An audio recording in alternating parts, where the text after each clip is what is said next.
From the mid-90s, an unidentified male serial killer was linked to disappearances of several women who disappeared on the Route 29 corridor in Virginia.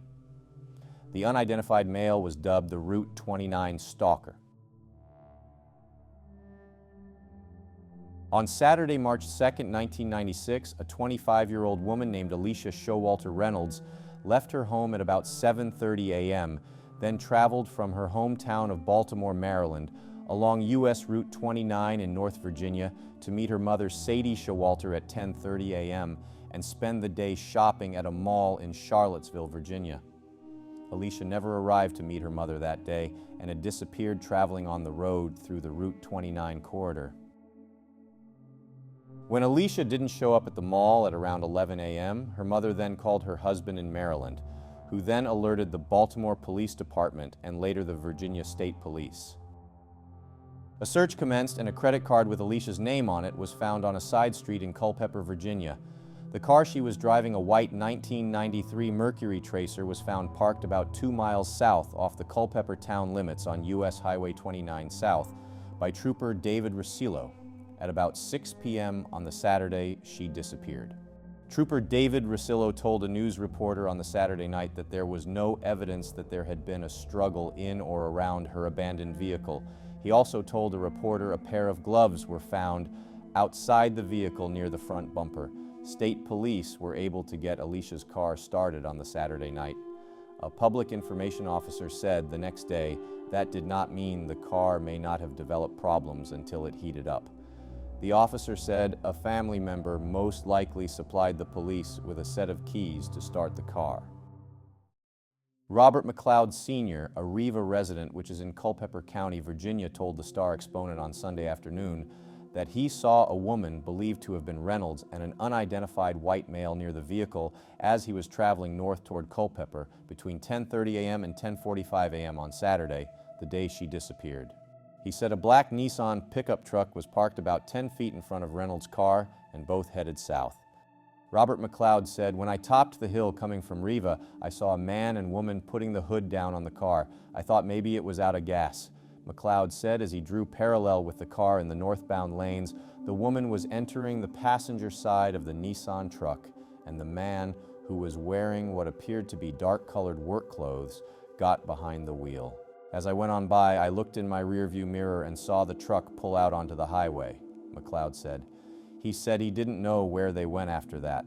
McLeod said it struck him as funny that Alicia's car was in the same location when he passed it again heading south almost 3 hours later. McLeod said it appeared to him that the woman got in the truck out of her own free will. 25-year-old Alicia Showalter Reynolds was described as white, about 5 feet 2 inches tall and weighing approximately 110 pounds, with blue eyes and shoulder-length brown hair.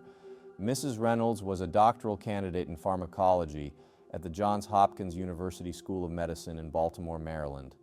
At Hopkins, Mrs. Reynolds was trying to devise a vaccine to ward off schistosomiasis, a tropical parasitic disease afflicting 250 million people each year.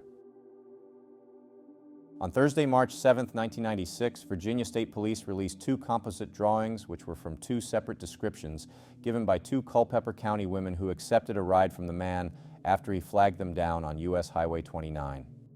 The man was described as being around 35 to 45 years old, 5'10" to 6 foot in height, and having a medium build with light brown to medium light brown hair.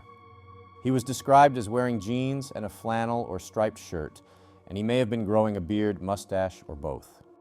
A $25,000 reward was being offered by Mrs. Reynolds' family for anyone who may have information on her disappearance or anyone who may have contacted the man.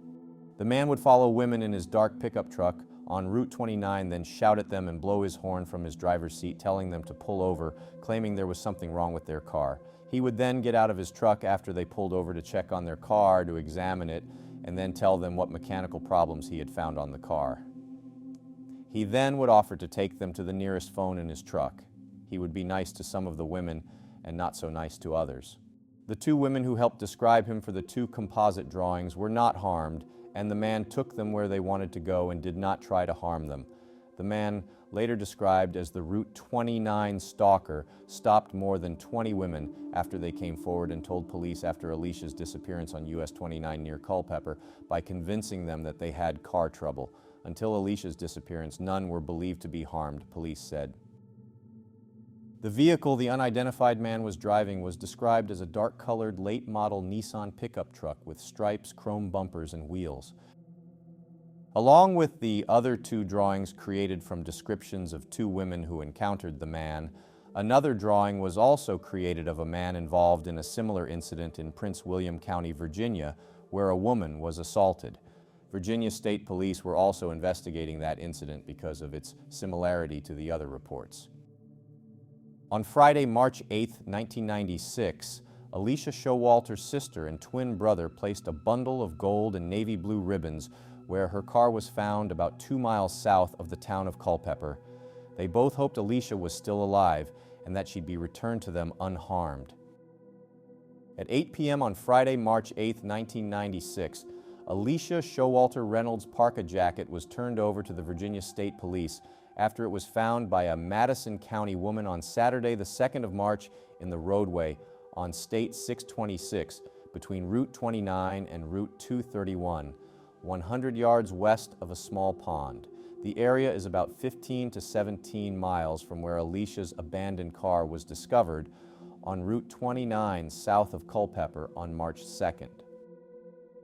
On the morning of Saturday, the 9th of March, 1996, Virginia State Police also conducted a checking detail on Route 29 in Culpeper County, talking to motorists who may have taken the same route on March 2nd, 1996. Troopers handed out a poster with Mrs. Reynolds' photo and other information possibly relating to her disappearance. Shortly after 5 p.m. on the same day, Culpeper County Sheriff's deputies, acting on what they said was information from a caller, retrieved a dark blue work jacket from the bottom of a dumpster behind a Champion Chevrolet Geo Oldsmobile on Route 29. The jacket, which was frozen to the bottom of a dumpster, appeared to match the description of one, worn by a man seen by a witness with Reynolds before her disappearance. The jacket turned out not to be connected to the case. On Tuesday, March 12, 1996, photos of Alicia Showalter Reynolds' jewelry were released, and her family were offering a reward for them. On the same day, on Tuesday, March 12, 1996, Virginia State Police and the FBI released a mental profile of the suspect. According to the police projection, the suspect might appear anxious, fearful, suspicious, and apprehensive. He may be bringing up the case in conversations, incessantly talking about it. He may have taken annual leave or sick leave last week. If he did work, he may have exhibited unusual behavior. He may have made a sudden change in appearance. He may have made a sudden, unexplained departure from the area. He may have made a sudden change in use of his vehicle. On Wednesday, March 13, 1996, Virginia State Police searched a Madison County pond. 2 state police divers scoured the muddy bottom of the 1-acre pond for approximately 2.5 hours in hopes of finding anything that would lead them to the whereabouts of Alicia Showalter Reynolds, who at the time had been missing for 12 days. The searchers did not retrieve anything from the pond and found nothing which would give them a clue as to what happened to Alicia and to her possible whereabouts. On the 20th of March, 1996, it was reported that Harley Showalter, father of Alicia, appealed to the public for help in a 60-second radio spot. 2 weeks after Alicia Showalter Reynolds disappeared, 4 new 5-foot-high images were put up and around Culpeper and on Route 29, and additional state police and FBI agents were added to work on the case. By the 22nd of March, 1996, Virginia State Police received more than 900 phone calls with possible leads in regards to Mrs. Reynolds' case. On the 23rd of March, 1996, it was reported that Virginia State Police were looking for more women to come forward who encountered the stalker. It was also reported in the same Potomac News article that investigators used a computer to create a drawing of the stalker from numerous interviews from a dozen women who had encountered him. In early April 1996, it was reported by Potomac News that tips the police acquired have failed to help to find Alicia. On the 1-month anniversary of Alicia's March 2nd disappearance, Virginia State Police and the Federal Bureau of Investigation Special Agents released few new details concerning the ongoing investigation, but they stressed their optimism about solving the apparent abduction. Rick Jenkins, a state police assistant special agent in charge, said at the 40-minute press conference that 2,100 leads had been received and more than half of them had been investigated. He said they have probably cleared over 120 potential suspects. In mid-April 1996, Alicia's father helped get the community together to conduct a search for his missing daughter.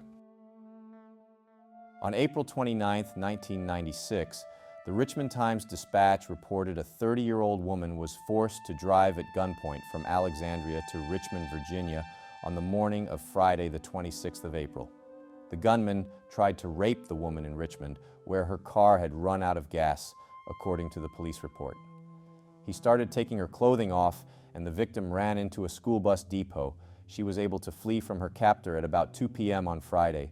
The woman was from Seat Pleasant, Maryland, and provided police with a description bearing some similarity to that of a man who has been stopping and in some cases abducting women along US 29 from Manassas to Charlottesville.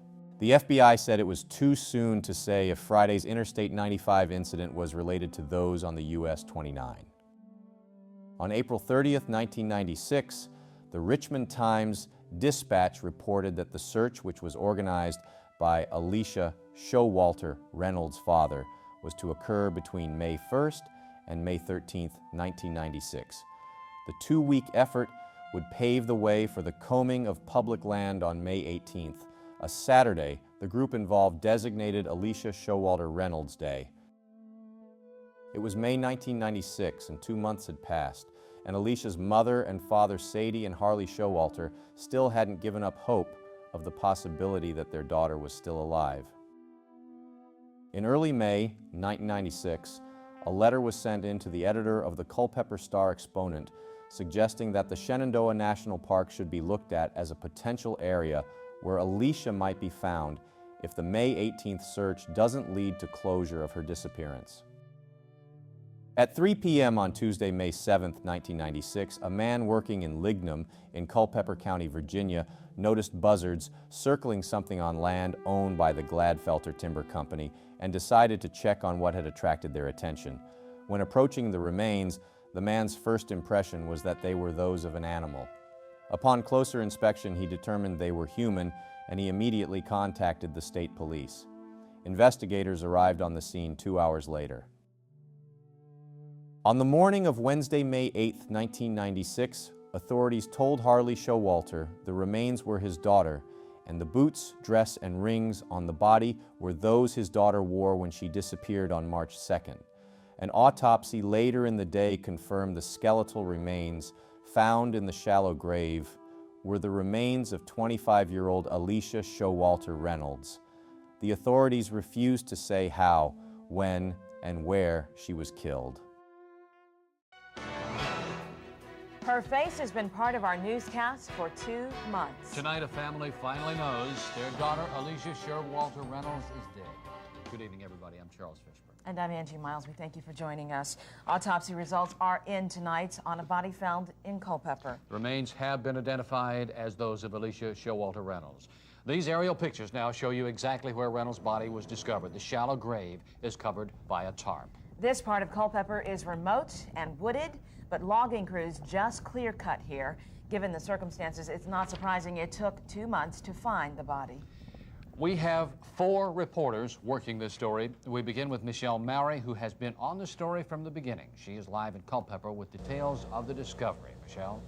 Charlie, Angie, it is still unknown just how long Alicia Showalter Reynolds' body has been up here, and police still aren't saying how she was murdered. But the discovery of her body in a clear-cut area about half a mile behind me is one answer in this case, but there are still a lot of questions. A gruesome discovery off a rural country road ends a 2-month mystery. This is the shallow grave where Alicia Showalter Reynolds' remains were found. A worker at a nearby counseling center noticed buzzards flying above the recently clear-cut land late yesterday. Since the discovery, police have been camped out here. Truckloads of troopers and FBI agents with the help of search dogs have combed the area for more evidence. Police hope it won't be long before they can bring this case to a close. We are closer. I'd say we're a lot closer. And unfortunately, finding her will help the case. But of course, it's a tragedy, and no one wanted to see this happen. New evidence is being coupled with more leads. Many residents in this quiet Culpeper community say they've seen the suspect, police believe murdered Reynolds, several times in this parking lot, on this payphone. And I saw this little truck with the mark on the side, and it looked like it had been painted over lightly. So I couldn't see the license plate because I turned real fast, and he was pulling out and going toward Fredericksburg. Now, since yesterday's discovery here in Lignum, police say they have been swamped with calls. They also say that they hope an arrest will come soon. Charlie, Angie? All right, Michelle reporting live, and this has been a very difficult day for many of us. Our prayers are with Alicia's family, who felt the need today to come forward and talk about the young woman so many of us had prayed would be found safe. Corinne Geller continues our team coverage by phone from Alicia's hometown of Harrisonburg. Corinne. Charlie and Angie, today's press conference was an emotional one as Alicia Showalter Reynolds' husband, parents, and uncle thanked everyone for their support and many prayers. They say the hardest part about the past 9 weeks has been not knowing where Alicia was, but, quote, now we know and that part is over. What's not over are their memories of a daughter and wife. For her father, it was Alicia's smile and lighthearted laugh. For her husband, Mark, the day they first met, he says he'll never forget what was said, what she wore, or how it felt to fall in love at first sight. Charlie, Angie. Thanks, Corinne. In Culpeper, people may not have known Alicia Reynolds personally. But she was abducted near a town that they call home, and they took her disappearance to heart. They did. You didn't have to look too hard to find Reynolds' picture posted in this town. In fact, one area businessman donated billboards to spread the word about the search. Now that search is over, people are relieved, but they remain afraid. And we go back to Culpeper, where our News Channel 6 team coverage continues with Newland Archinall. Newland. Well, Angie, as you know, the search for Alicia Showalter Reynolds has been the focus of an entire region. And so people have been coming out in droves today, driving down this road to see if they can catch a glimpse of where the 25-year-old's body was discovered yesterday after she was snatched off the road so quietly 2 months ago. On the road. Well, after we seen it in the paper, we just wanted to ride down and see where, where it happened at. Because I feel sorry for her mother and father. Ever since Alicia Showalter Reynolds' mysterious disappearance 2 months ago, things in this quiet corner of Culpeper County haven't been the same. And residents have been as anxious as loved ones and authorities to bring closure to the case. Cindy Curtis didn't know Alicia Reynolds either, but was touched enough to put this bow up on Lignum's town sign. If you would walk straight through this, it would take you just about to the location of where they found her. Just a mile away from the crime scene is Curtis's home, and her suspicion is that whoever's responsible for the young woman's death lives nearby. I mean, this is a wooded area. It's very remote. This is dead-end road. They're both dead-end roads. I don't think he would just picked it out of the blue. Now, I'm told the only people who really drive back here on a regular basis are hunters, the workers at the Children's Center, and area residents. Meanwhile, state police have been conducting road checks, roadblocks at various points here and around Culpeper County, and they are hoping that when they stop these people, they may be able to nab the potential suspect. Angie, Charlie? All right, Newland reporting live from Culpeper. Of course, the search for Alicia now over, but now there is another search that is intensifying tonight. We're talking, of course, about the hunt for a killer. Police are planning to release a new picture of the man they believe now is responsible in last night's discovery. Mike Corbin concludes our team coverage live from the newsroom. Charlie, Angie, authorities are absolutely overwhelmed tonight. Literally thousands of people have called saying they may have seen the man believed to have abducted Alicia Reynolds. In the meantime, police now have enough information to put together a new sketch of the man. They hope to release that composite drawing by Monday. In the meantime, authorities are currently circulating this picture of the suspect. They hope to perfect a new composite drawing. Tonight, they are questioning about a dozen women who reported they were being stalked by the same man. Police say they believe the man knows Culpeper very well and that he may even be a native of the area. They're also thinking the suspect may have altered this dark-colored pickup truck he was believed to have been driving. In the meantime, Charlie, Angie, authorities are closely examining the site where Reynolds' body was found. They hope to find out more and put together a psychological profile of the suspect. On May 10, 1996, the Baltimore Sun released an article mentioning the investigators went back to where Alicia's remains were found on Thursday, May 9th, in the hopes they might find clues about the killer. On Sunday, May 12, 1996, the memorial for Alicia Showalter Reynolds was held at Parkview Mennonite Church in Harrisonburg, Virginia. Speakers at the memorial said they were angry and bitter that someone randomly abducted and murdered the doctoral student who was missing for 2 months. Reynolds' family pled for peace in the difficult time. On Monday, May 13, 1996, police released a new composite sketch. The sketch shows a square-faced man with reddish hair wearing a green flannel shirt. The man, who police estimate is between 35 and 45 years old, is suspected of stalking and stopping more than 20 other women along US 29 in Virginia.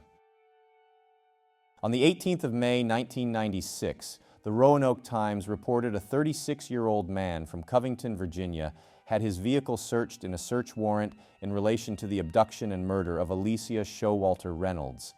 In early May, Roanoke police charged the man with reckless driving during a 7-day period after he was seen walking in the downtown area. The man also followed a lone female driver north on Interstate 581, the search warrant said. The man had a dark blue pickup truck that matched the description of the one believed to be involved in Mrs. Reynolds' abduction. An assistant Commonwealth attorney who saw the man briefly said he does not resemble the one composite sketch released by the state police. No charges were filed against him in relation to Alicia's case. On May 23, 1996, the Daily Progress reported that state police spokeswoman Lucy Caldwell said the 36-year-old Covington man who had his truck searched last week is no more a focus of the probe into the murder of Alicia Showalter Reynolds than any of more than 450 others who have been investigated and cleared. On June 1, 1996, two female hikers, 24-year-old Julie Williams and 26-year-old Lolly Winans, a lesbian couple, were found brutally murdered with their wrists bound and their throats slit in the Shenandoah National Park at their backcountry campsite. They were last seen on May 23, 1996, and had believed to have been dead several days before rangers found them. They had been hiking with a golden retriever mix named Taj. The FBI were offering a $25,000 reward for information that leads to the arrest and conviction to the person or persons responsible for their deaths. Julianne Williams loved the outdoors. She could have never known that a final outing before embarking on a new career would be the last trip she'd ever take. The 24-year-old Minnesota native was murdered in the Shenandoah National Park, down this trail just off the Skyline Drive. Park rangers are guarding the crime scene, not letting anyone down the narrow dirt trail. No, you need to go back up beyond the tape now. Okay. Williams and her friend Lolly Winans were found with their throats slashed on Saturday. They were finishing up a trip that started in New York and ended in the Shenandoah Valley. Williams, one of 4 children, was a geology major who graduated from college magna cum laude 2 years ago. Family and friends remember her and what she loved to do. She always is hiking, always camping. She was extremely proficient at it. She had taken many people up into the Boundary Waters, had taken numerous classes, first aid classes. Was an expert at that. I would have gone with her at any time. The Appalachian trails are still being hiked through here. Many park visitors, though, unaware of what happened to the 2 young women. Those that are enjoying the park's beauty while looking over their shoulders. Virginia State Police spokeswoman Lucy Caldwell said in early June 1996 that state investigators believe there's no connection between the murdered couple and Alicia Showalter Reynolds' murder case. On Saturday, June the 8th, 1996, the News Virginia reported that on Friday, June 7, 1996, at the medical examiner's office, Dr. Paul Ferrara, director of the Virginia Department of Forensic Science, said latent fingerprints, invisible to the naked eye, were found. Ferrara said he thinks fingerprints, DNA, and trace evidence found in Alicia Showalter Reynolds' murder case could identify the killer. The fingerprints were not found on Mrs. Reynolds' body. The fingerprints were found elsewhere. He did not state where the fingerprints had been found.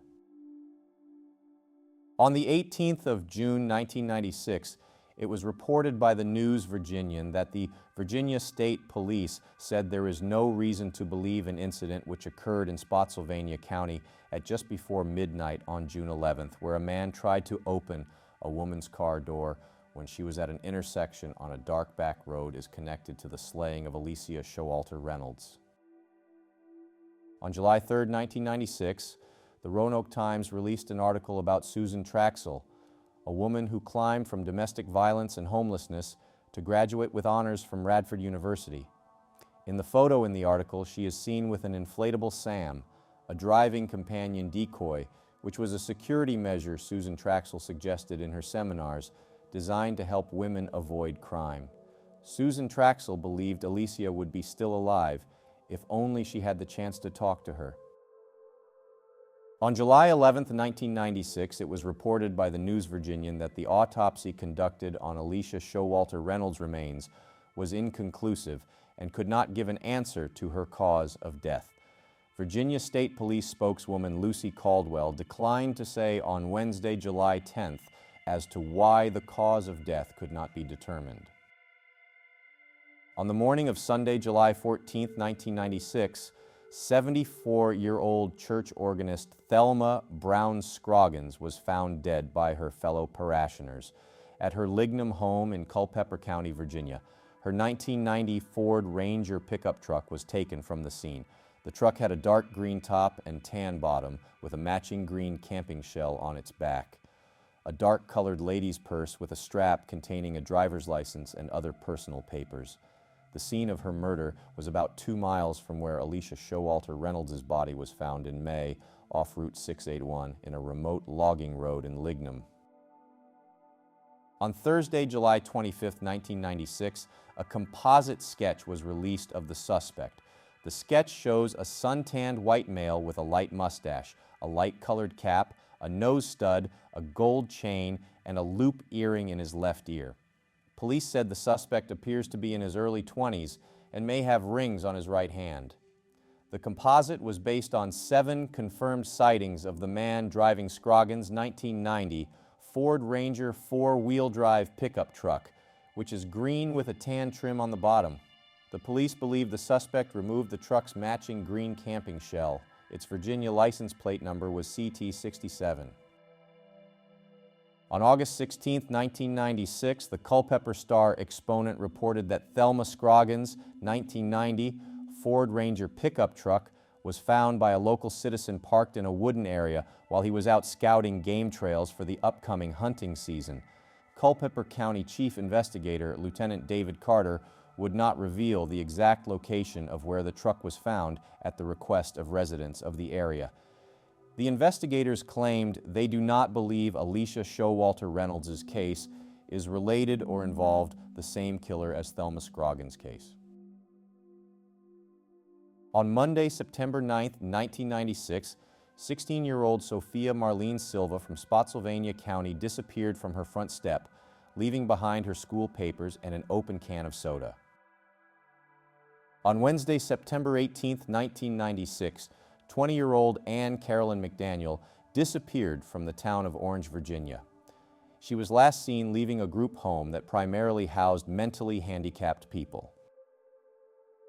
On Sunday, September 22, 1996, partially decomposed remains were found off a rural road in Culpeper County. The remains were found just 5 miles away from where Alicia's remains were found in May 1996 in Lignum. 3 days later, on Wednesday, September 25, 1996, the remains were confirmed to be 20-year-old Ann Carolyn McDaniels.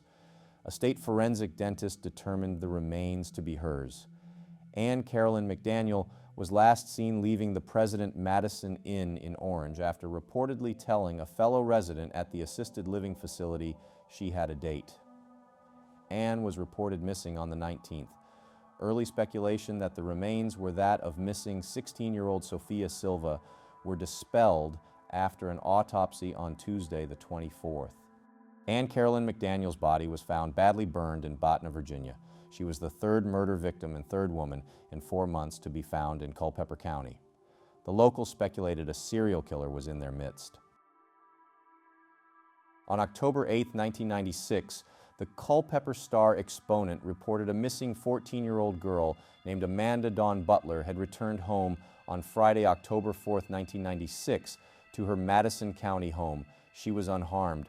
Police said there's no indication Butler's disappearance was connected to the handful of area slayings and disappearances over the past several months. On Wednesday, October 9, 1996, the Culpeper Star Exponent reported that 2 female motorists within the past week and a half told police that another driver tried to flag them down along area motorways in incidents similar to the alleged abduction of homicide victim Alicia Showalter Reynolds.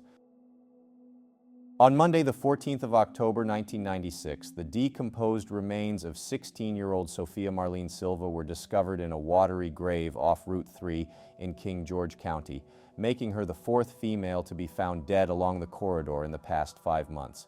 Her remains were found about 14 miles from her home. She was found about 30 miles east of where 3 other bodies have been found near the tiny Culpeper community of Lignum. The police denied similarities behind her death and the other 3 murder victims. Those close to the case say no one saw a thing the day 16-year-old Sophia Silva disappeared from her Spotsylvania home. That was 5 weeks ago. On Monday, Silva's decomposed body was found by a maintenance worker here in this marsh off Route 3 in King George County. The property belongs to a flower grower. For now, authorities aren't saying how Silva died. Body had apparently, not apparently, but had been wrapped in some type of fabric and bound. I think it's somebody that knows the area real well, because nobody would know the marsh was there from the highway. It's terrible, and of course the death of a youngster, it's unnatural. It's not supposed to happen. I mean, you expect old guys like me or something to disappear from the scene, but this is really tragic. While the search for Silva's killer heats up, there will be just a half day of school at Cortland High School on Wednesday. School officials say that's because friends and classmates need some time to grieve. On Thursday, October 31, 1996, the town of Culpeper Police Chief C.B. Jones sought to put to rest recurring rumors that the police had found the body of a homicide victim in the town, but are withholding information. Jones said the department has received a number of calls in the past few weeks asking about a body allegedly found in a dumpster in town.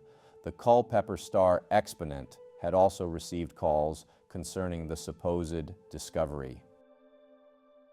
On Tuesday, November 12, 1996, Larry McCann, a Virginia special agent who was a criminal profiler for Virginia State Police, said that he thought the Alicia Showalter Reynolds abduction murder was a sexual assault that went bad. He stopped short of saying whether Reynolds was sexually assaulted. Larry McCann said the authorities believe they know how she died, but they were not willing to tell the public. Police believe the man who killed her stopped about 25 women working his way up the ladder as he looked for the right one. Most of the women the suspect stopped resembled each other. McCann revealed the suspect's truck had Virginia license plates. Virginia State Police spokeswoman Lucy Caldwell said none of the incidents reported involving a dark-colored pickup have been able to be linked to Reynolds' case. More information was revealed on the suspect, such as at least 2 women he encountered said he gave his name as Larry Breeden, which investigators said was probably not his real name. It was also mentioned the suspect had a tendency to flick his hair off his forehead. In the 13-page profile of the suspect, it describes him as a blue-collar worker who is shy, reserved, and polite, who is quietly helpful but has a tendency to bottle up his anger. The suspect had no unusual speech patterns or body odors, but did wear a wedding ring and is probably married or living with a woman. His physical characteristics were described as him being between 35 to 45 years old, about 5 feet 10 inches tall with a medium build and reddish-brown hair. He would try to flash his car lights or gesture to get women to pull over. If a woman did so, he usually would say something was wrong with the car and offer her a ride. At 8 p.m. on Friday, November 15, 1996, a segment on Alicia Showalter Reynolds' case called Good Samaritan Abduction was shown on the Unsolved Mysteries TV show on NBC. In late November 1996, it was revealed the segment on Alicia's case on the TV show Unsolved Mysteries helped prompt many new tips, and the police received more than 1,000 calls. On November 29, 1996, a former neighbor of 16-year-old Sophia Silva, 43-year-old Carl Michael Rausch, surrendered to the King George County Sheriff's Office and was being held on 2 warrants, one for failing to appear in Fredericksburg County Court on a probation violation and one for failing to appear in Spotsylvania County General District Court on a shoplifting charge. He was questioned in regards to Sophia's murder, and they wanted to draw blood and take hair samples from him.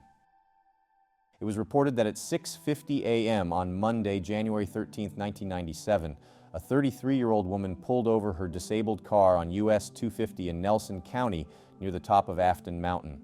The woman told authorities she got out of her car, and a man driving a van pulled in front of her car and tried to persuade her to get into the vehicle, and she declined. When the man insisted, a scuffle ensued. The man then drove off heading east on US 250. The woman was not seriously injured. The man was described as a white male, about 6 feet tall, with sandy hair pulled into a ponytail. The vehicle was a 1984-85 dark-colored van with Virginia license plates. On Tuesday, January 21, 1997, Commonwealth Attorney William Neely said he will ask the county grand jury to indict 44-year-old house painter Carl Michael Rausch in the abduction and murder of 16-year-old Sonia Marlene Silva. On the night of Wednesday, February 5, 1997, 22-year-old Dawn McNeese Snyder was abducted from her flower shop business. Captain R.D. Fisher of the Augusta County Sheriff's Office said Ms. Snyder's disappearance doesn't appear to be related to the case of Alicia Showalter Reynolds. He said the police, however, are not ruling anything out. On February 23, 1997, the Richmond Times-Dispatch reported that the parents of Alicia Showalter Reynolds, Sadie Showalter, and Harley Showalter said they're trying to move on with their lives, but want closure. Mr. Showalter said that he keeps a sketch of the reddish-haired suspect in his wallet. At 1 a.m. on Monday, February 24, 1997, a 20-year-old man named Bobby Wayne Swisher was arrested and taken into custody for the murder of 22-year-old Dawn McNeese Snyder. He was charged with capital murder. 20-year-old Bobby Wayne Swisher later confessed to murdering Dawn McNeese Snyder and was sentenced to death. He was executed on July 23, 2003 by lethal injection in Virginia. It was reported in the Richmond Times-Dispatch that on Thursday, March 20, 1997, the clothed body of a murdered woman was found along a well-traveled back road in rural Spotsylvania. A passing motorist discovered the brown-haired woman about 20 miles east of the Culpeper County community where the remains of the 3 slain women were found in 1996. The woman had a medium build and shoulder-length hair and wore shorts and a t-shirt, but no jacket, jewelry, or purse was found at the scene. The authorities said that no woman had been reported missing in Spotsylvania, and the police were just waiting to hear from a family member. On Friday, the 21st of March, 1997, the boyfriend of the woman found murdered along a county back road in Spotsylvania was charged with her murder. The woman who was found was 40-year-old Jody Carol Moody Coakley. She was stabbed numerous times. The man arrested was John Eric Hunter. On May 1, 1997, 15-year-old Kristen Michelle Lisk and her younger sister, 12-year-old Katie Nicole Lisk, vanished from their front yard of their home off Blockhouse Road in Spotsylvania County after school. They were the nieces of Culpeper Police Department Sergeant Mike Showalter.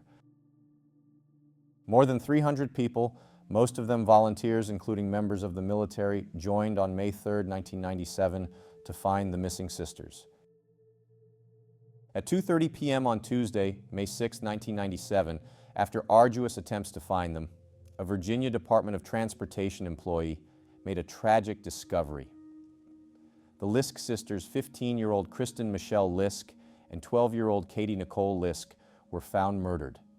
Their bodies were found under the Old Ridge Bridge on the South Anna River in Hanover County near the Caroline County line. At a press conference in the afternoon of Tuesday, the 6th of May, 1997, Captain Pat Sullins of the Spotsylvania County Sheriff's Office spoke at a press conference about the disappearance of the Lisk sisters. She said she expected positive identification in the next few days from the Virginia Medical Examiner's Office. She also revealed investigators wanted to talk to the driver of a white pickup with a camper shell. The truck is possibly an F-150 series.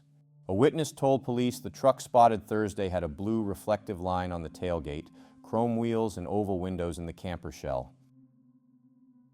On June 9, 1997, it was revealed an error in the Richmond lab incorrectly linked fiber evidence found on Sophia Silva's body to fibers taken from Carl Michael Rausch's van.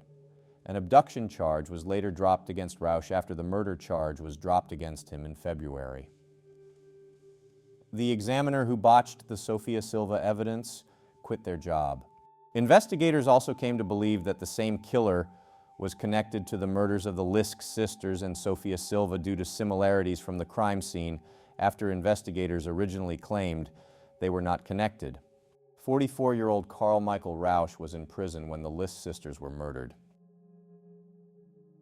On June 13, 1997, it was reported in the Culpeper Star Exponent that investigators claimed the murders of schoolgirls Sophia Silva, Kristen Lisk, and Katie Lisk are not connected to the murders of Thelma Scroggins and Ann Carolyn McDaniel, putting faith in the medical examiner's evidence in the two cases.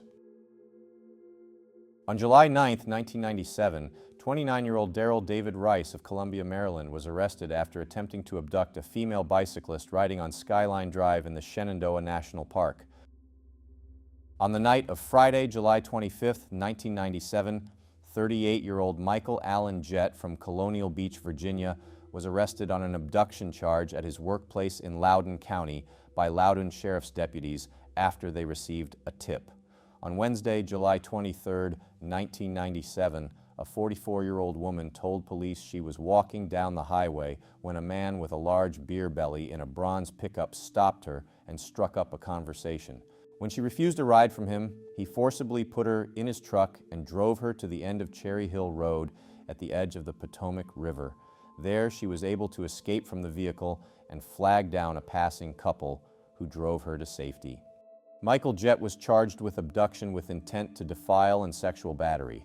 Detectives discounted any connection to the U.S. Route 29 Stalker. It was reported in the Culpeper Star Exponent that a Manassas, Virginia man who fled Fauquier County Sheriff's Office deputies after being stopped on the morning of Saturday, the 9th of August, 1997, had been charged in connection with several crimes in two counties. The man was 32-year-old Jeffrey Leonard Policaro. He was charged on the 11th of August in connection with abduction with the intent to defile, reckless driving, and driving to elude a law enforcement officer in Fauquier, and in connection with abduction in Prince William. Policaro's white 1988 Dodge Ram was stopped in Culpeper at about 1:45 a.m. by a rolling roadblock on the southbound lanes of U.S. Route 29, about 0.6 of a mile north of its intersection with Virginia Route 3. Policaro did not resemble the man pictured in sketches released by the state police of the person thought to be the Route 29 stalker. An 18-year-old female was found in his van after it was pulled over, and she got out, then told police that she had been abducted from Prince William County Fairgrounds. As she was talking to police, Policaro allegedly sped away again and was eventually caught and taken into custody. It was reported in the Culpeper Star Exponent that on the 11th of September 1997, Michael Allen Jett of Colonial Beach, Virginia, who was in jail in Prince William County on abduction and sexual battery charges, had his DNA and hair samples taken to see if he was connected to the Spotsylvania murders of Sophia Silva and sisters Kristen and Katie Lisk. It was revealed by the Spotsylvania County Sheriff's Office on September 23, 1997, that the blood samples taken from 39-year-old Michael Allen Jett did not match evidence collected in the deaths of 16-year-old Sophia Silva and sisters 15-year-old Kristen Lisk and 12-year-old Katie Lisk. Jet was no longer considered a suspect. Authorities took blood, saliva, and hair samples after his cellmate, Joseph Norford, talked to police. It was claimed in the affidavit that Jet told the cellmate that he had sex with adolescent girls at a deserted Caroline County house. He also talked to Joseph Norford about the slayings of Kristen and Katie Lisk and mentioned having been near the Lisk home. Michael Jet had an alibi that he was working at the time of the Lisk murders 60 miles away. Jet's attorney said Michael Jet was unaware the crimes even took place until he was questioned by police. On the 29th of January 1998, it was reported by the Roanoke Times that proposals were put in place to expand the lists of crimes which could fall under capital punishment. Alicia Showalter Reynolds' case was brought up in the article, and so was the May 1997 murder of 4-year-old Annie Leftwich. On the 22nd of February 1998, the Richmond Times-Dispatch released an article using a quote from the mother of Alicia Showalter Reynolds, Sadie Showalter. The quote was, "You'll never know why, because there's probably no answer to why, but definitely you want to know who." In the same Richmond Times-Dispatch article, on another page, it showed a photograph of the remote logging site where Alicia Showalter Reynolds' body was found. It stated that authorities have logged in about 8,500 tips, and a state investigator works full-time running down leads. In the article, it claimed the authorities were planning to release a revised version of the wanted poster of the Route 29 Stalker suspect. On March the 2nd, 1998, on the 2-year anniversary of Reynolds' abduction, numerous calls poured in. Virginia State Police spokeswoman Lucy Caldwell said investigators still believe this case is solvable, and there's no doubt in their minds that people in the Culpeper region have information they haven't called in. Spokeswoman Lucy Caldwell also said, authorities have cleared 1,280 potential suspects and are running down promising leads from the 8,480 tips phoned in. On May 7, 1998, the Daily News Leader released an article with the Route 29 Stalker suspect information and the psychological profile the Virginia State Police prepared on the suspect.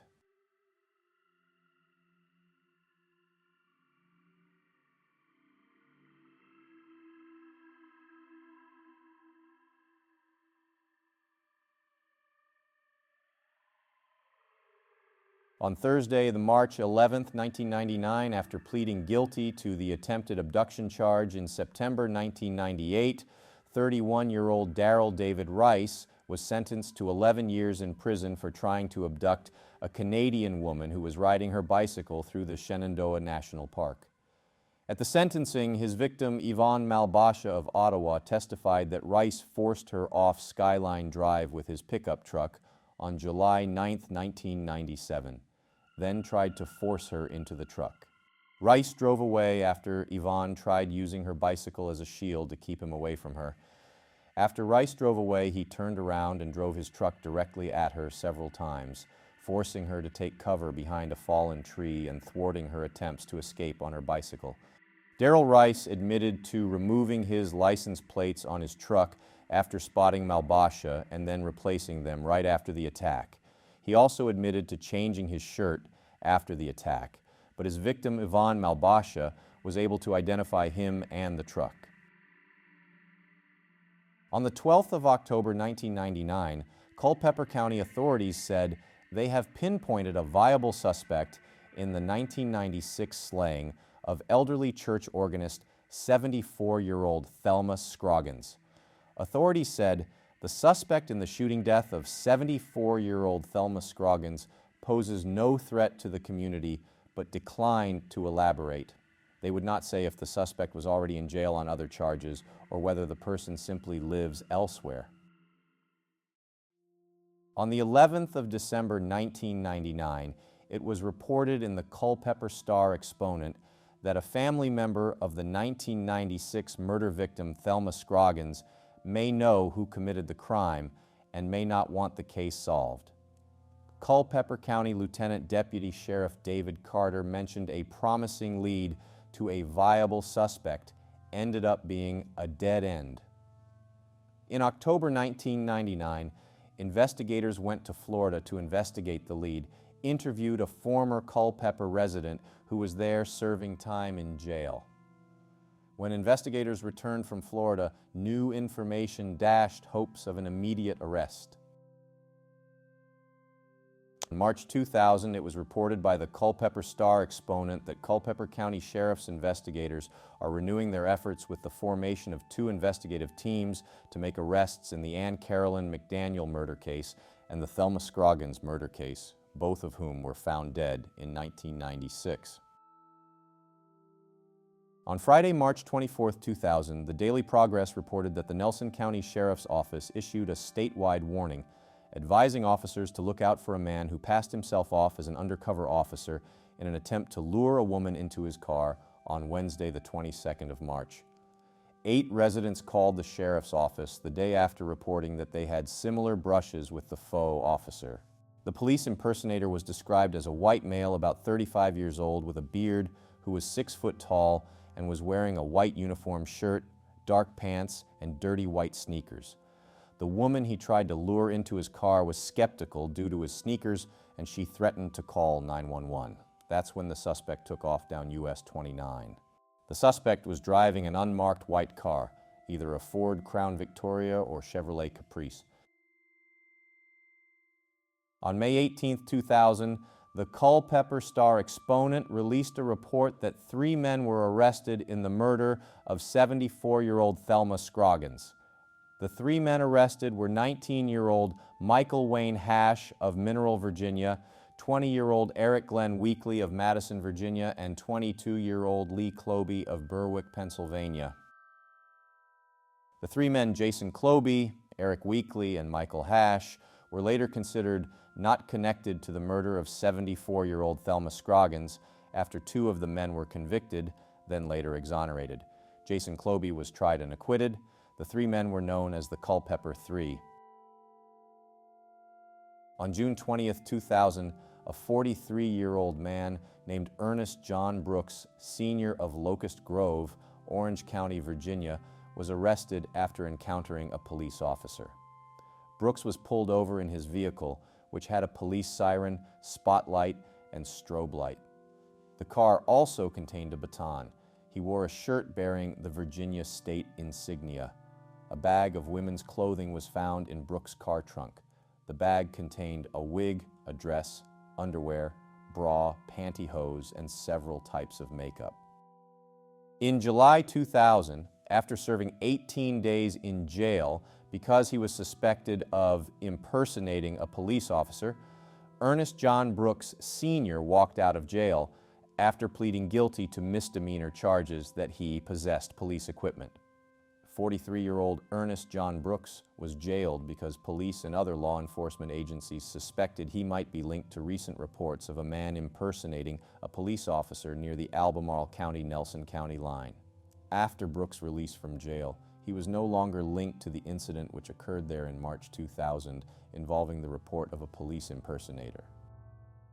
On Tuesday, April 9, 2002, 33-year-old Darrell David Rice was indicted on 2 counts of capital murder in the alleged hate crime murders of Julianne M. Williams and Laura Winans. In addition to the 2 counts of capital murder, he also faced 2 additional counts of capital murder on the grounds that he intentionally selected the victims because of his hatred for homosexuals. Federal sentencing guidelines allowed authorities to charge him with the additional counts. Former computer programmer Darrell David Rice was also being looked at as the possible suspect in the 1996 Alicia Showalter Reynolds abduction murder known as the Route 29 Stalker. In April 2002, Alicia Showalter Reynolds' father, Harley Showalter, said a state police investigator told him that Rice had been someone they've looked at for a few years. On May 7, 2002, 6 years after Alicia Showalter Reynolds' body was found, the parents of Alicia Showalter Reynolds were hoping a solution to their daughter's murder was getting closer. Investigators told them they had identified a solid suspect.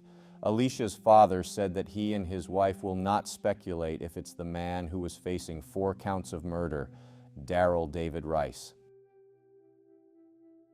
Darrell David Rice pleaded not guilty to 4 counts of capital murder at his first hearing on Thursday, the 25th of April, 2002, since he was indicted by a federal grand jury earlier in the month. On May 1, 2002, it was reported that the FBI compared his DNA to the murders of the Spotsylvania County girls, Sophia Silva, and the Lisk sisters, and no match was found to his from those crimes.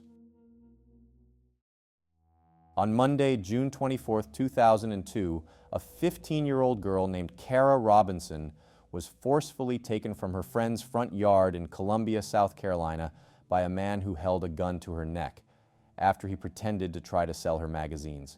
He then took her to his car and shoved her into a plastic container in the trunk and closed it. A relative reported her missing at 2:06 p.m. on the same day. After he abducted Kara, the man then drove her to his apartment in Columbia, South Carolina, then raped her, forced her to smoke marijuana, and tied her to a bed. The man then moved Kara and tied her to a homemade apparatus to spread her legs, after he saw the local evening news about her abduction. Kara was eventually able to free herself while the man was asleep and escape. Kara memorized her environment and saw information about the man on his fridge. After Kara escaped, the man fled his apartment. After Kara escaped the next day at around 7:30 a.m. on Tuesday, June 25th, she encountered 2 men as she left the apartment who took her to a Richland County Sheriff's substation. Kara gave information about her abductor that she memorized to the police. Kara was then shown police photos of the man and she confirmed it was him. The man was registered sex offender 38-year-old Richard Mark Evanitz. A manhunt and warrants for his arrest were issued for the 38-year-old of 716 Zimmelcrest Drive, Columbia, South Carolina, to charge him with first-degree sexual assault and kidnapping. He had no connection to his victim. 15-year-old Kara Robinson took the authorities to his apartment. The search for Evanitz was underway, and the authorities released information about him. Richard Evanitz traveled to Florida whilst the authorities were on his trail. In Florida, Evanitz called his sister and told her he has committed more crimes than he can remember. He asked his sister, who lived in Bradenton, Florida, to meet him at an IHOP there on Thursday, June 27th. His sister did not show after she found out he was wanted in South Carolina in the attack of a 15-year-old, and she called 911. Authorities in South Carolina called the Manatee County Sheriff's Office, and within minutes, deputies were chasing Evanitz's silver Ford Escort down US 41 towards Sarasota County. The chase topped speeds of 100 miles per hour. Evanitz drove south, weaving in and out of traffic. His headlights were off. Sarasota police picked up the pursuit near the University Parkway and then used Teflon-coated nails to puncture the Ford's tires. Evanitz's car stopped in front of Marina Jack on the bayfront. Evanitz held a gun pointed into his mouth. Deputies released a police dog to snatch the arm holding the .45 caliber weapon, but Evanitz fired as the dog attacked, and he died instantly. At the same time, a 4-person squad from Virginia, investigating 3 killings there, was in South Carolina rummaging through Evanitz's apartment for evidence. In Evanitz's apartment, authorities uncovered newspaper clippings and some handwritten notes about the deaths of sisters Kristen and Katie Lisk. The notes, which were found in a lockbox, suggested Evanitz mapped his way to the Lisk's house, noting a Food Lion on the way and a left turn on the road where the girls lived. Also in a lockbox at Evanitz's apartment, investigators found handwritten notes mentioning roads near where Alicia Reynolds' body was found. The notes indicated he was stalking young girls in that area. The newspaper clippings found were about the Lisk girls' disappearance. Sex toys, pornographic magazines, pornographic movies involving children, bondage devices, and bras and panties were found in Evanitz's Columbia apartment. After the authorities searched Evanet's apartment, it was revealed they had acquired DNA which connected Richard Evanet to the October 1996 murder of 16-year-old Sophia Marlene Silva and to the May 1997 murders of sisters 15-year-old Kristen Lisk and 12-year-old Katie Lisk. Investigators found light red fibers on a white shirt in Richard Evanet's apartment, which matched 3 fibers found on the blanket wrapped around Sophia Silva. They also matched 3 fibers found on clothing, a sock, and debris on Kristen Lisk, as well as 4 fibers found on a sock and debris on Katie Lisk. Authorities salvaged fibers from a pink bathroom rug found beneath a stack of pornographic magazines in a cardboard box in Evanet's apartment. Blue fibers matched those found on the slain girls from fur-covered handcuffs he used to restrain Kara Robinson.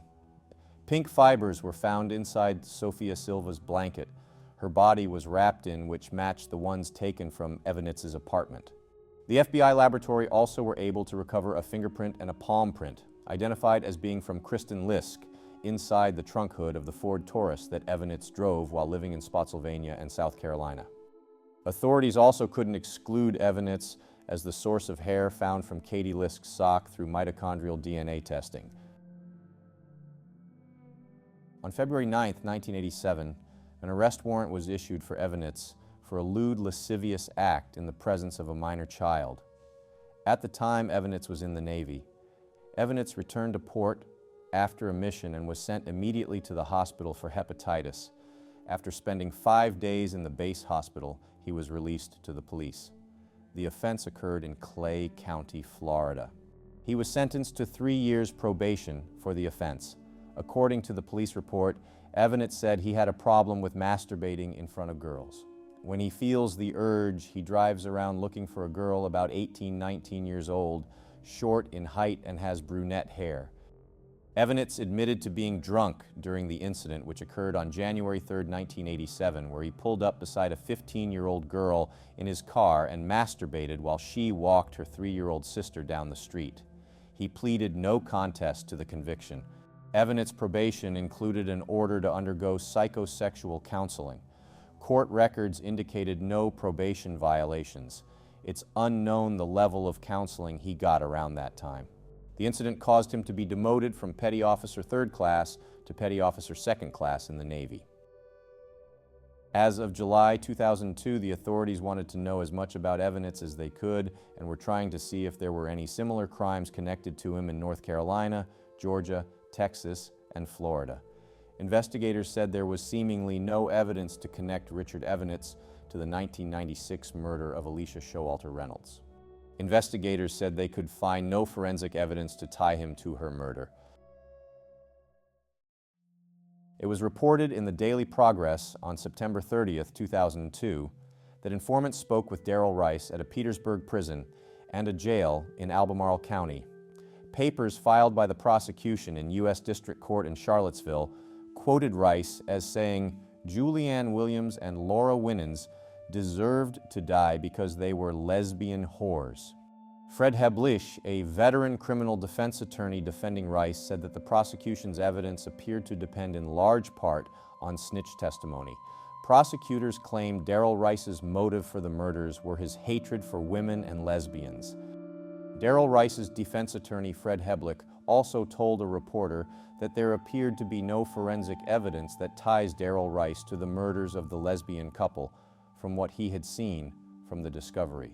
Fred Heblish also brought up that Darrell Rice suffers from mental health issues and was described at his sentencing hearing on the attempted abduction conviction as someone who has a paranoid personality disorder with some evidence of hallucinations. Rice also told park rangers who were questioning him about the deaths of Williams and Winans shortly after the abduction attempt that he heard voices that at times made him explode. The prosecutors had not yet filed a required notice of intent to seek the death penalty, and on October 7, 2002, a federal panel that reviews death penalty cases would meet in Washington to hear arguments on whether the death penalty was appropriate in the Rice case. On January 31, 2003, Attorney General John Ashcroft authorized federal prosecutors to seek the death penalty against Darrell David Rice, charged with the 1996 killings of 2 hikers in Shenandoah National Park. In a ruling on Tuesday, the 10th of June 2003, a federal judge ruled that a testimony from another hiker named Anthony Coyle would not be excluded, a request which was denied that was wanted by attorneys for Darrell David Rice. Anthony Coyle picked Darrell Rice out of a photo lineup and identified him as being in the park around the time of the killings in 1996. The defense motion to exclude Coyle's testimony argued that his identification of Rice from a photo lineup was unreliable because it occurred 5 years of the murders, and some of the photos used in the lineup were clearly outside of the range of possibilities based on the descriptions Coyle gave. The judge did, however, say in his ruling that the 8-picture photo lineup did include several white men of nearly the same age as Rice with similar features. In a separate decision, the judge denied the defense's bid to avoid the possibility of a death penalty, saying that Rice's lawyers failed to demonstrate that any constitutional concerns are raised. On July 15, 2003, the St. Cloud Times reported Darrell David Rice's trial, which was set to occur on July 24, 2003, may be postponed until October. Rice's defense attorneys argued that the volume of evidence in the case requires more time to prepare. On Monday, the 27th of October, 2003, federal prosecutors asked a judge for a 6-month continuance in the capital murder against Darrell David Rice, admitting their own forensic expert recently changed her analysis and concluded some of the evidence was left by another man. Court papers indicated prosecutors wanted the forensic evidence re-examined because previous tests were improperly done by the FBI Forensic Laboratory in Quantico. Rice's trial was scheduled to start on October 20th, 2003, but was postponed until November 3rd at the request of the defense. The newest request continuance meant the trial may be delayed until at least April 2004. The DNA acquired was mitochondrial DNA found from the crime scene, which connected another man, not Darrell David Rice, but Richard Mark Evanets, to the 1996 Shenandoah National Park murders of lesbian couple 24-year-old Julianne Williams and 26-year-old Laura Winans. The mitochondrial DNA evidence from the crime scene was from 2 human head hairs. One human head hair was found on glove liners, and another human head hair was found stuck on the duct tape used to bind Laura Winans. The hair shafts did not contain the genetic material needed for nuclear DNA testing, which can identify an individual, so mitochondrial DNA tests were performed. The tests excluded 92% of the population as the source of the mitochondrial DNA in North America. The tests pointed to 8% of the population as the source, and Evanets was included in the 8%. Whilst not a direct match like from a nuclear DNA finding, Evanets was still someone worthy to be looked at as a possible suspect in the murders. After the autopsies were conducted on Julianne Williams and Laura Winans, it was concluded the cause of death for both women had been from strangulation. There was no evidence that either woman was sexually assaulted. There was also male DNA found on the thermal underwear used to tie Laura Winans' legs. The DNA was possibly partially degraded, and it was unclear if it could be used in the combined DNA index system, and it was not certain if it was even related to the assault. It had not been identified. In 2022, author Catherine Miles released a book called Trailed: One Woman's Quest to Solve the Shenandoah Murders. In the book, she revealed information about an item which was found at the crime scene. The item was a sex toy, a vibrator. In Evanets' apartment, he had numerous vibrators and bondage devices. The vibrator was similar to ones which were found in his apartment. Evanets' modus operandi was also mentioned in the book and how he would bind his victims and gag them. The Lisk sisters were strangled to death, and so were the Shenandoah couple, Julianne Williams and Laura Winans. In Catherine's book, it also revealed that the unknown male DNA found on underwear used to tie Laura Winans' legs was not believed to be tested or compared to Richard Evanets under a newer DNA testing procedure. In the book, it was also revealed that Evanets, whilst working for a grinding company, his colleagues there said Evanets was obsessed with Ted Bundy and would regularly go over and analyze where Bundy had made mistakes and what he had done right. It was also revealed in the book that in April 1997, the same month when Darrell Rice was sentenced for the abduction attempt on Yvonne Malbasha, Richard Evanitz had printed out a page with contact information for MCI System House, the company where Darrell Rice had worked writing computer disks. In Catherine's book, it revealed items such as cigarettes and gloves were found at the Alicia Showalter Reynolds crime scene. It was revealed in the book that Evanitz was a chain smoker, and Catherine speculated about the possibility of Evanitz being the Route 29 stalker and how she had spoken to two women who encountered the Route 29 stalker who both believed Evanitz was the man they came across.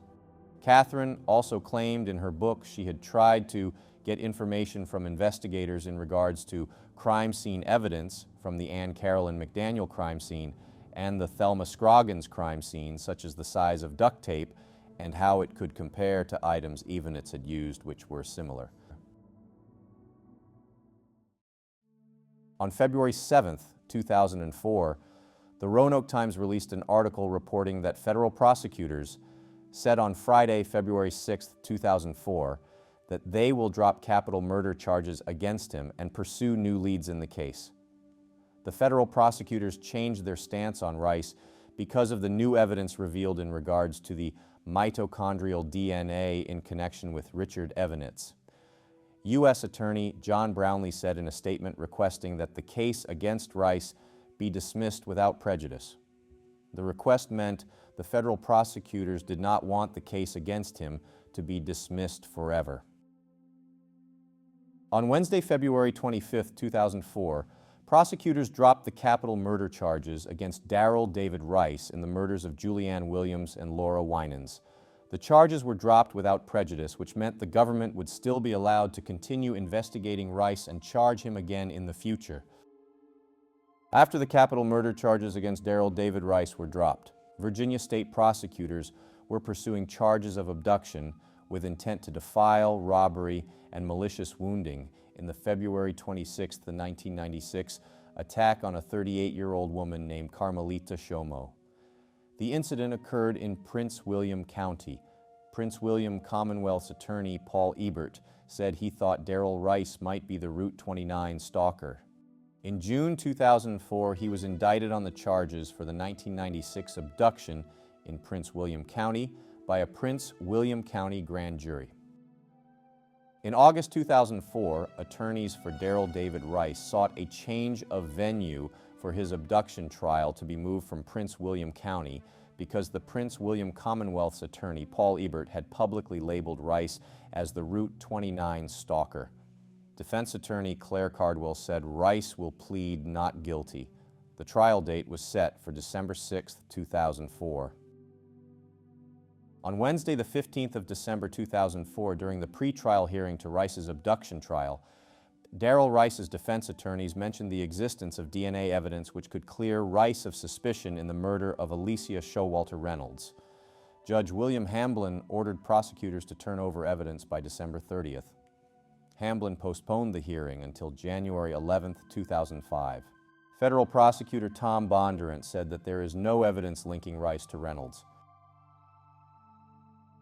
On January 12, 2005, the Daily Progress reported that James Connell, a lawyer for Darrell David Rice, said there's evidence to support the theory that Richard Mark Evanitz, who committed suicide in 2002, was actually the US 29 stalker. In the report, it also mentioned prosecutors would not use evidence from the Reynolds killing in Rice's abduction trial, but said they may introduce evidence at the trial concerning 14 other cases associated with the stalker. Rice's abduction trial was scheduled to go in April 2005. On Thursday, the 10th of March 2005, Judge William D. Hamblin barred a previously hypnotized witness from testifying at the upcoming trial of the alleged US 29 stalker. At an earlier pretrial hearing, defense attorneys for Darrell David Rice urged Judge William D. Hamblin to exclude the testimony of two women who prosecutors say Rice stopped on US 29 in 1996. Both women were hypnotized by psychologists in hopes of remembering more details about the man who stopped them. Defense attorneys argued that hypnosis was suggestive and that the potential witness's testimony was tainted by it. The judge noted that the psychologist who hypnotized Ann Fulcher was on the payroll and operating at the behest of the Virginia State Police while they were investigating the Route 29 stalker in 1996. The judge ruled that the other witness, Janet Arsenault, would be allowed to testify.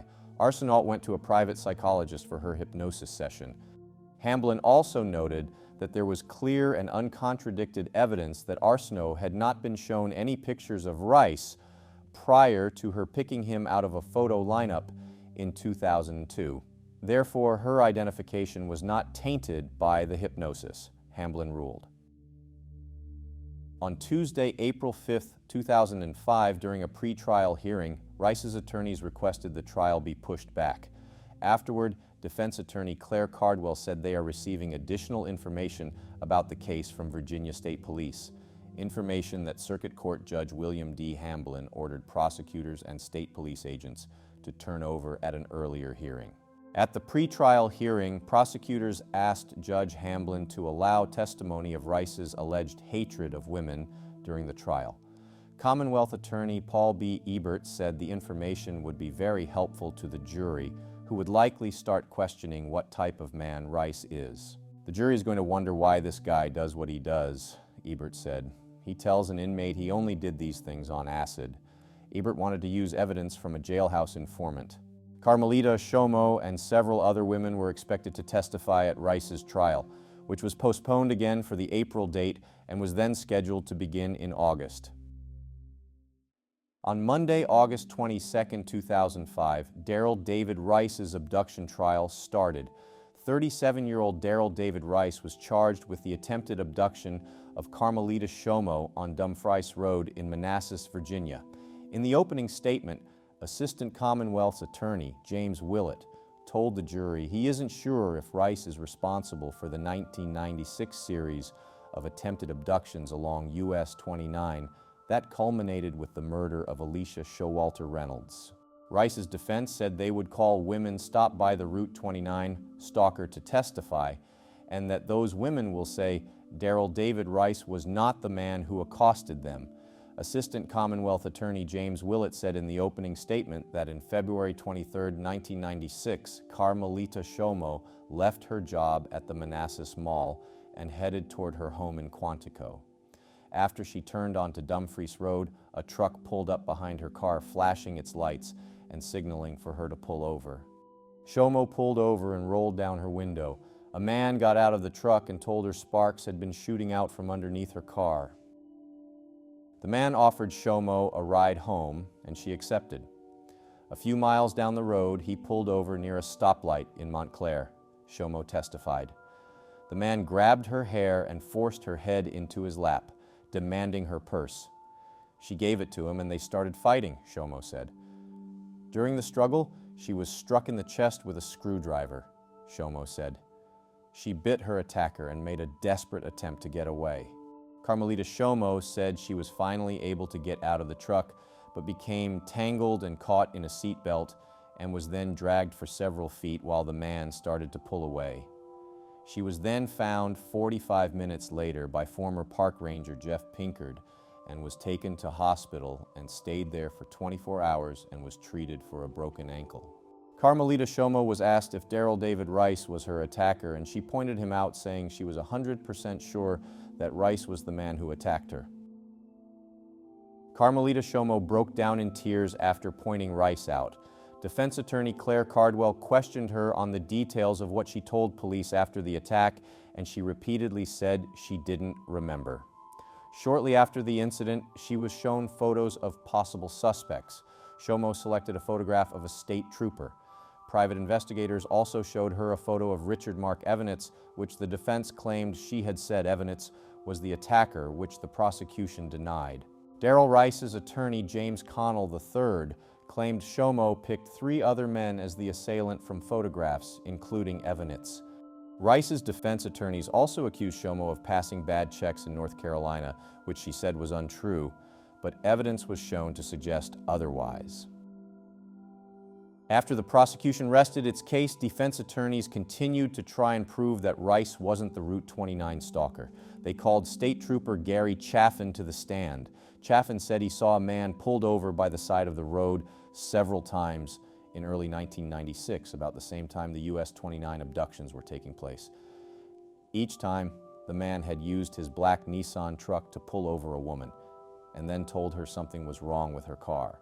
The state trooper said the third time he encountered the man in the black truck, he was parked along US 29 near the Culpeper County line. In that incident, the state trooper got out of his car and made the man move along. The state trooper said Rice wasn't the man he saw.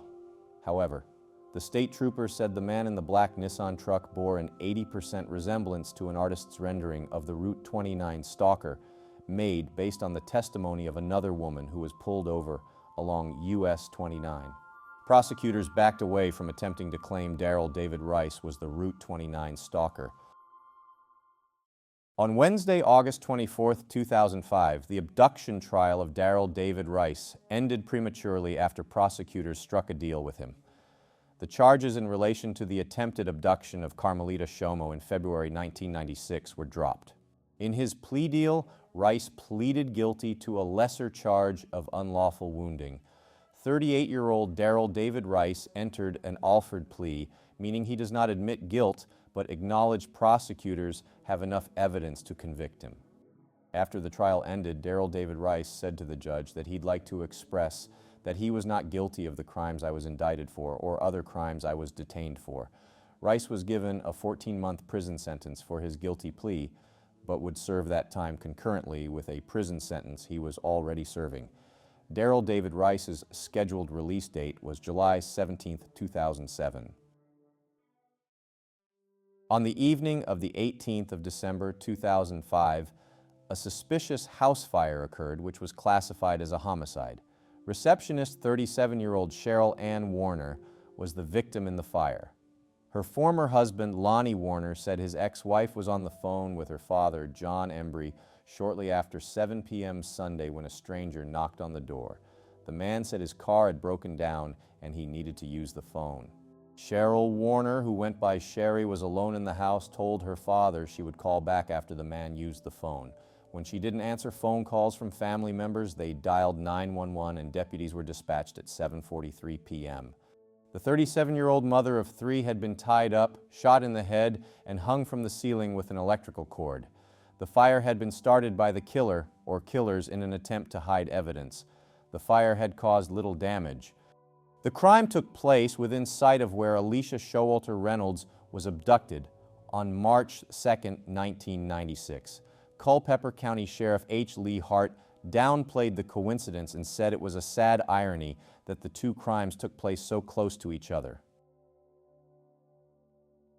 On the 18th of December 2006, a year after Cheryl Warner was found murdered, a man named Ricky Javon Gray was indicted on a first-degree murder charge in relation to her death. Gray was on death row at the time of the indictment awaiting execution for the January 1, 2006 murders of the Harvey family, who were found dead in the basement of their burning house. He, along with an accomplice, had murdered them. Charges against Gray were eventually dropped after police claimed cell phone records and forensic analysis had ruled him out as a suspect. Cheryl Warner's murder still remains unsolved. It has been speculated that her murder was connected to the Route 29 stalker, even though investigators don't seem to consider a possible connection. Investigators believe more than one person may have possibly been responsible for Cheryl's murder. On July 17, 2007, Darrell David Rice was released after serving 10 years in federal prison for the 1997 attempted kidnapping attempt of Yvonne Malbasha on Skyline Drive at the Shenandoah National Park in Virginia. After he was released, he was put on probation and had to wear an ankle bracelet with a GPS tracking device. He moved to live back with his mother and sister in Stevensville, Maryland. Darrell David Rice was considered as the main suspect for being the unidentified male known as the Route 29 stalker. Prosecutors, however, did not pursue charges because DNA evidence from the Alicia Showalter Reynolds crime scene, such as relevant hairs, fibers, and fingerprints, excluded him from the crime. Other missing person and murder cases which occurred throughout Virginia over the years were speculated to be connected to the Route 29 Stalker. 2 cases were eventually solved and connected to serial rapist and suspected serial killer Jesse Leroy Matthew Jr. Another case was solved and connected to suspected serial killer Randy Taylor. Randy Taylor was convicted of abducting and murdering 17-year-old Alexis Murphy, who disappeared in August 2013, and was given 2 life sentences on July 23, 2014. He was also connected to the 14th of September 2010 disappearance of 19-year-old Samantha Clark, who was last seen in Orange, Virginia. Randy Taylor was one of the last people to see Samantha Clark alive within a group of people.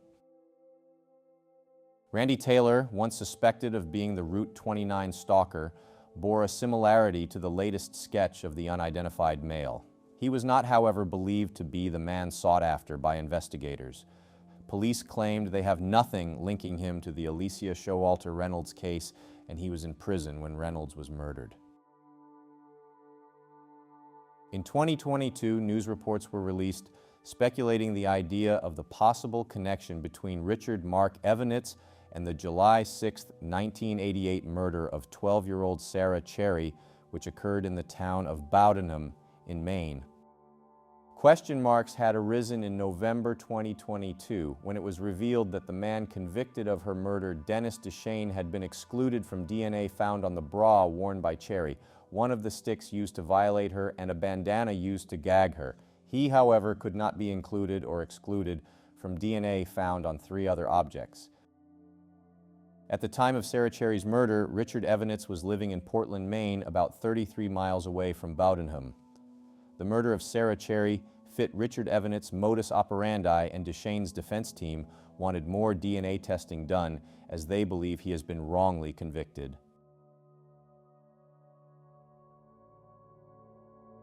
Nearly 28 years after Alicia Showalter Reynolds was found murdered, a man suspected of being the Long Island serial killer was brought up by the sister of Alicia. The man was 60-year-old New York architect Rex Andrew Heuermann, who currently is in custody awaiting trial for the murders of 3 sex workers in Gilgo Beach. Alicia's sister thinks Rex Heuermann bears a resemblance to the composite sketches of the Route 29 stalker. Alicia's sister wants investigators to look further into the possibility of Rex Heuermann being connected to her sister's case. Rex Heuermann would have been 32 years old around the time of Alicia Showalter Reynolds' abduction and murder. According to property records, Rex Heuermann's mother has resided in Palmyra, Virginia since at least 1994, which is about an hour away or 50 or so miles distance from where Alicia's body was found.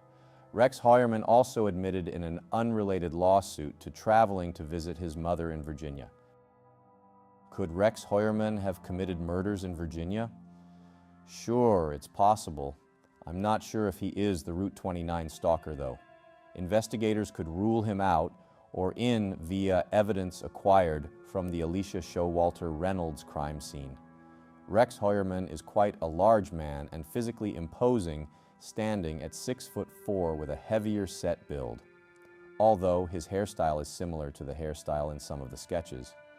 The stalker was described as being between 5'10" and 6 foot in height, which doesn't match Heuermann. The modus operandi comparing Heuermann's alleged murders in Gilgo Beach does not match the modus operandi of the Route 29 stalker either. Alicia Showalter Reynolds' murder is still unsolved after nearly 28 years, and despite thousands of tips and different leads, the investigation into her death has not found a solution. Forensic science advancements and new information could still lead investigators to her killer.